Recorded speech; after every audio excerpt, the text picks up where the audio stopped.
Hello everyone, this is Michael. It is July 27, 2013, and today is the 60th anniversary of the Armistice that ended the Korean War. In honor of the day, I will be visiting several monuments dedicated to veterans of the Korean conflict.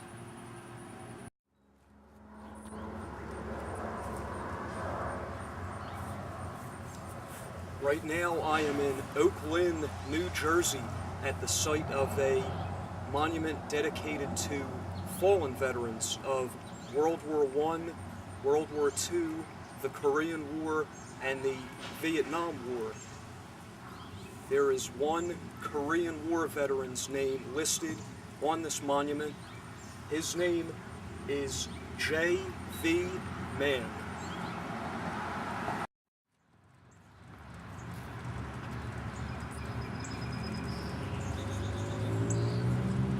I am now in Audubon, New Jersey. To my right is a memorial dedicated to Korean War veterans who were killed in action.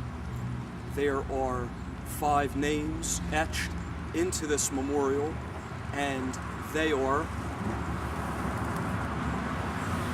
Nelson V. Britton, Edward A. Helms, William J. Connolly Jr., James E. Opie Jr., and Edward Benfold, a man who was awarded the Congressional Medal of Honor.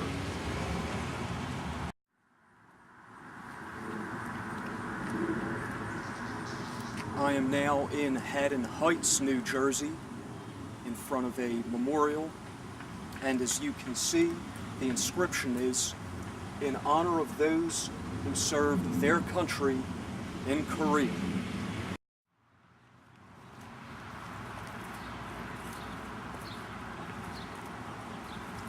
Right now I am on the border of West Collingswood and Haddon Township.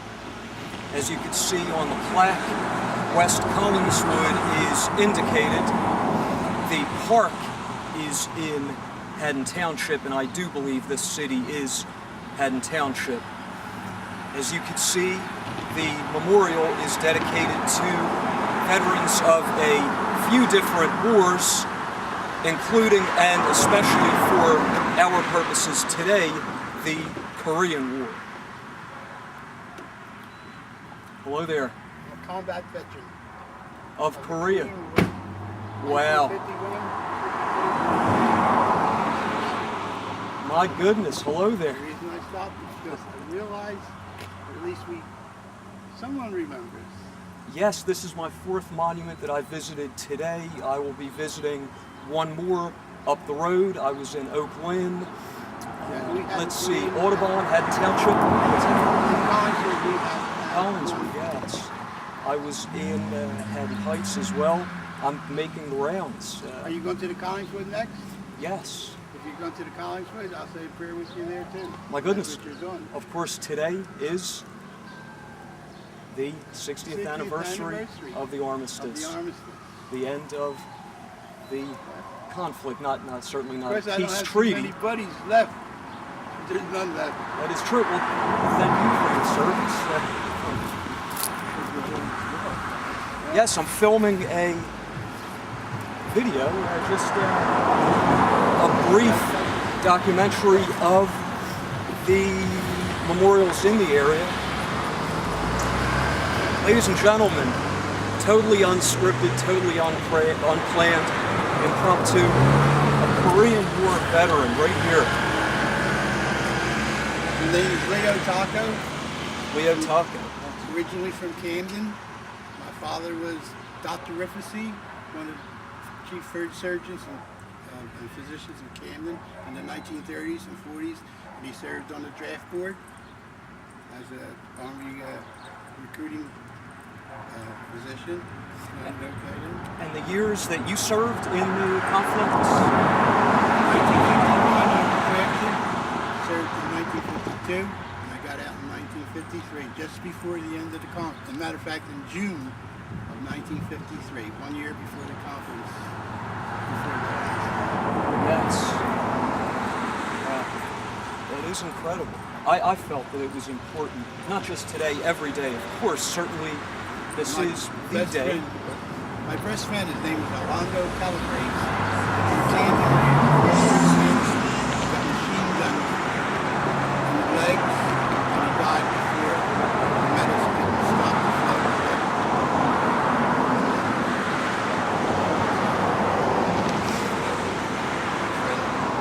Alonzo Calabrese.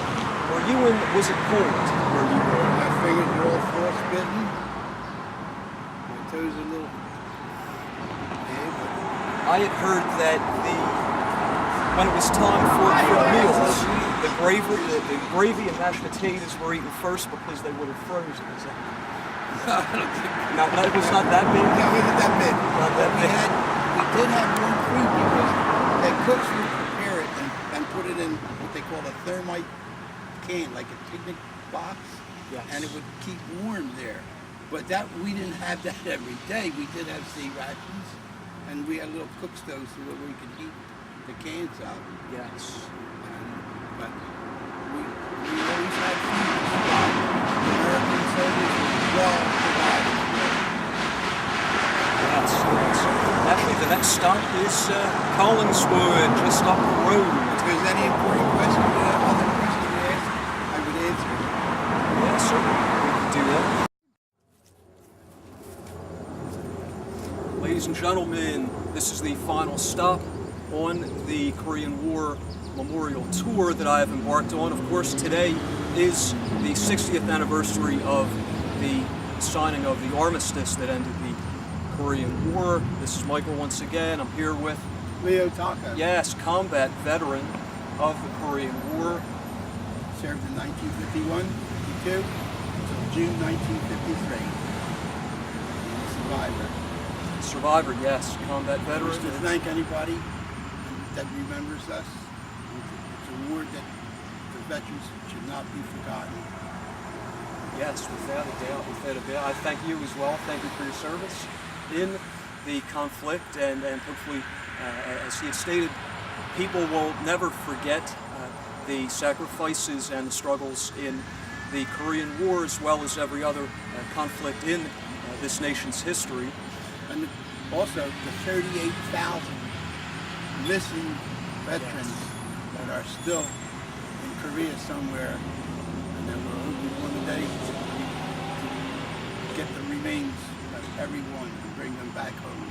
Bring them back home for an appropriate funeral and burial. Honor that they should receive. Yes. Yes, and we had mentioned while the camera was off that there is right now, 2 veterans are in North Korea right now looking for the remains of a pilot who was shot down, and you had stated this has been ongoing for some time. Forever. And we've gone to great lengths to discover any remains, but I'm afraid that we will never be able to find them, because in the mountains up in North Korea near the river, the Yalu River there, we will never be able to find them. Certainly very important to keep them in our hearts and minds. And that concludes the tribute that I had for the veterans of the Korean War. Thank you once again. I thank you, Leo, Michael. And thank you for all of you out there watching. Goodbye. Before I go, I would like to read the names of the Korean War veterans that are listed on this monument. Franklin Goldberg, George Moffett, and Richard B. Green. Now this concludes the tour of the Korean War memorials. Thank you again. Goodbye.